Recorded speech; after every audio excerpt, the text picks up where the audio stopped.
the gentlelady, Ms. Barragan. Radical environmentalist was used to say that's who opposes this.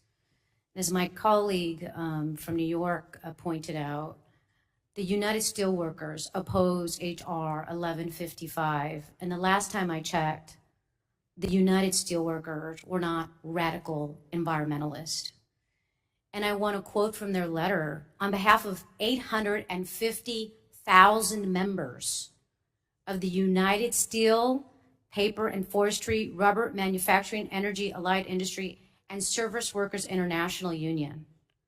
I write to urge you to oppose H.R. 1155, the Keeping America's Refineries Act. The United Steelworkers represents the great majority of workers in America's refineries, including the refineries that have hydrogen fluoride alkaline units. There's a lot of refineries. Only 2 are left that are using this. This is about safety. This is about keeping communities safe.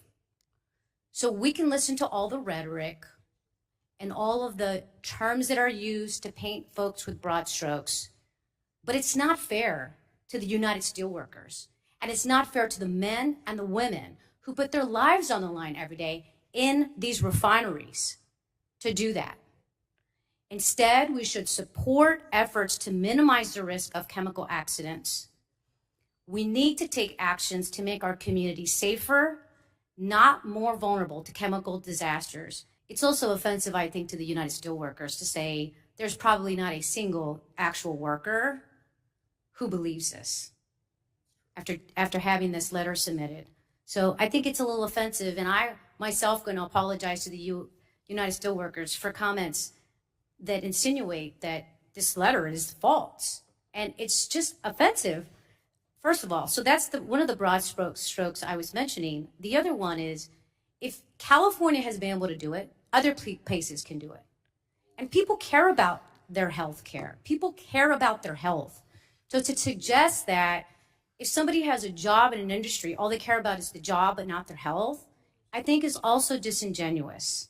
Now, under this bill, a facility can't even look to see if there are ways to make their operations safer by using one of the many alternatives for hydrofluoric acid, because the author of this bill would rather we not burden chemical companies with the truth of the dangers that lie at their facilities.